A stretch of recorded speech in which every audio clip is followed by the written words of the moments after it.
Welcome to Quickies. My videos are for entertainment purpose only. Hello viewers, आज मैं आपके लिए 2014 में रिलीज हुई एक एक्शन और थ्रिल से भरपूर फिल्म जॉन विक के साथ हाजिर हुई हूँ। तो चले मूवी स्टार्ट करते हैं। मूवी के स्टार्ट में हम जॉन को काफी इंजर्ड देखते हैं। जॉन अपने मोबाइल में वाइफ की पिक्चर्स को देख रहा था और इसके साथ ही फ्लैशबैक दिखाया जाता है जहाँ जॉन और उसकी वाइफ एक हॉस्पिटल में थे और उसकी वाइफ की डेथ हो जाती है। ये बात जॉन के लिए काफी बड़ा शॉक था। जॉन अपनी वाइफ से बेहद प्यार करता था। उसे दफनाने के बाद जॉन को ग्रेवयार्ड में उसका एक ओल्ड बडी मार्कस नजर आता है। वो उसे दोबारा से लाइफ स्टार्ट करने का कहता है। अब जॉन घर आ चुका था। इतने में डोर बेल बजती है और एक कुरियर आता है। ये कुरियर किसी और ने नहीं बल्कि जॉन की वाइफ एलन ने भेजा था। उसमें एक लेटर था जिसे पढ़कर जॉन काफी अपसेट हो जाता है और बॉक्स के अंदर एक क्यूट सा डॉग गिफ्ट था। जॉन की वाइफ ने लिखा था कि मेरे बाद ये तुम्हारे साथ होगा।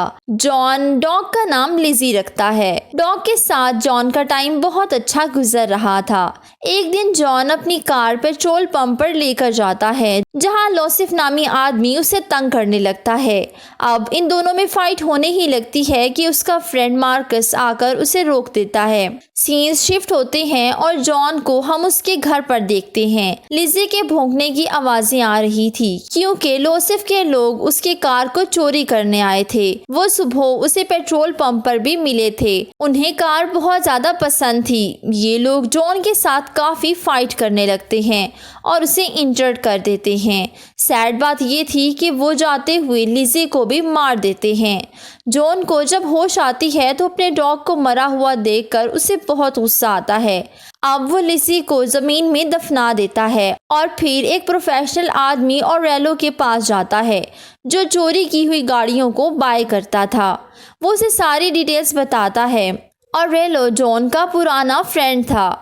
लॉसिफ उसके पास आता है और गाड़ी नंबर चेंज करने का कहता है मगर ऑरेलो के इनकार पर उसकी काफी धुलाई करता है और उसे इंजर्ड करके चला जाता है। अब जॉन को अपना मिशन कंप्लीट करना था। वो अपनी कार जैसी मिलती जुलती गाड़ी लेकर चला जाता है। जॉन के चले जाने के बाद रशियन माफिया के लीडर की कॉल आती है जिसका नाम वेगो था। वो ऑरेलो से पूछता है कि तुमने मेरे बेटे को क्यों मारा। तो वो उसे बताता है कि जो कार तुम्हारे बेटे ने चोरी की वो किसी और की नहीं बल्कि जॉन विक की थी। ये सुनकर वो थोड़ा डर जाता है। अब हम लियोफ और वीगो को एक साथ देखते हैं। वीगो उसे मारता है और कहता है जिसकी कार तुमने चोरी की वो कोई आम इंसान नहीं है बल्कि वो एक हिटमैन रहा है। वो एक काफ़ी ब्रेव आदमी था। एक टाइम में वो मेरे लिए काम करता था। उसे किसी को भी मारने के लिए गन की ज़रूरत नहीं पड़ती। वो एक पेंसिल से भी किसी की जान ले सकता है। अब वो तुम्हारे पीछे ज़रूर आएगा क्योंकि तुमने उसके डॉग को भी मार डाला है। वीगो क्योंकि अंडरवर्ल्ड का डॉन था इसलिए वो अपने बेटे को बचाने के लिए हर मुमकिन कोशिश करता है। सीन्स जॉन पर शिफ्ट होते हैं जहां वो फर्श तोड़कर एक ब्रीफ केस निकालता है। उसके अंदर डिफरेंट वेपन्स थे। इतने में वीगो की कॉल आती है। वीगो जॉन से कहता है कि तुम्हें मेरे बेटे को माफ करना होगा मगर जॉन तो बहुत ज्यादा गुस्से में था।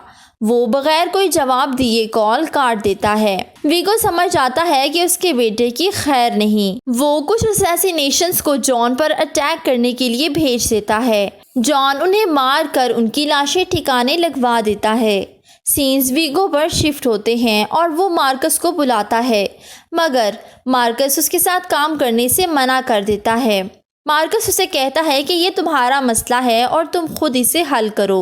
जॉन को हम एक कॉन्टिनेंटल होटल में देखते हैं जिसका नाम अंडर टेबल था और इसका एक रूल ये था कि कोई भी किसी को इस होटल के अंदर नहीं मार सकता था। इसलिए जॉन अपना मिशन पूरा करने के लिए इस होटल में एक रूम बुक करवा लेता है। जॉन को एक लड़की घूर रही थी जिसका नाम पर्किंस था। जॉन की मुलाकात होटल के ऑनर से होती है। वो उसे देखकर हैरान हो जाता है कि जॉन ने अब कत्लेआम करना छोड़ दिया है तो वो भला फिर यहाँ क्या लेने आया है। जॉन उसे अपने मिशन के बारे में बताता है। विल्स्टन उसे लोसिफ की लोकेशन बता देता है। जॉन अपने लोगों के साथ क्लब में आता है और 5-6 लोगों का तो पहले ही काम तमाम कर देता है।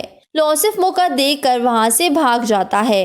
रात को जॉन के घर आने पर पर्किंस उस पर अटैक कर देती है, मगर वो ये भूल गई थी कि उसके सामने कोई आम बंदा नहीं बल्कि जॉन है।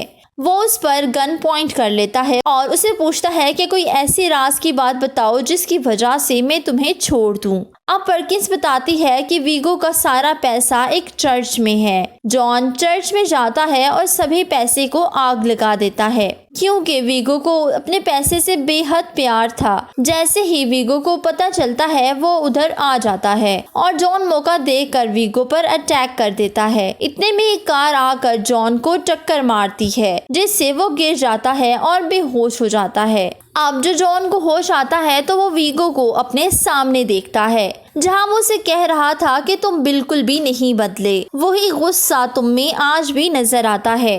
तुमने अच्छा नहीं किया मेरा सारा पैसा और डॉक्यूमेंट्स जला के, पर मैं तुम्हें एक शर्त पर माफ़ कर सकता हूँ, अगर तुम मेरे बेटे को माफ़ कर दो।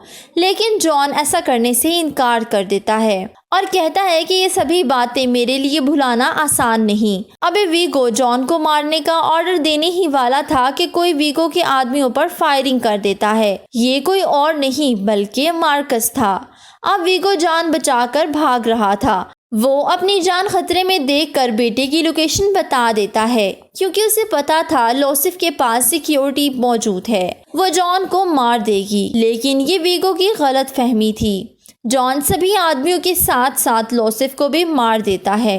वीगो को जब ये पता चलता है तो वो मार्कस को मरवा देता है और कॉल करके जॉन को बताता है कि मार्कस की डेड बॉडी जॉन के घर पर पड़ी हुई है। अब वीगो अपनी जान बचाने के लिए भाग रहा था। उधर विल्सन को उसकी इन्फॉर्मेशन थी। वो जॉन को सभी कुछ बता देता है तो जॉन वहां पहुंच जाता है। वीगो और जॉन के दरमियान बहुत ज्यादा फाइट होती है। जॉन वीगो को मार देता है और उसके आदमियों से छुपने के लिए एक शेल्टर में चला जाता है, क्योंकि वो खुद भी काफ़ी इंजर्ड हो चुका था और वहाँ पड़े इंजेक्शन से खुद को बेहतर करने की कोशिश करता है। तभी उसकी नज़र पास पड़े डॉग पर जाती है। वो उसे वहाँ से बाहर निकाल लेता है और इसके साथ ही मूवी का पहला पार्ट एंड हो जाता है। Please don't forget to subscribe, follow my social handles. Thank you for watching.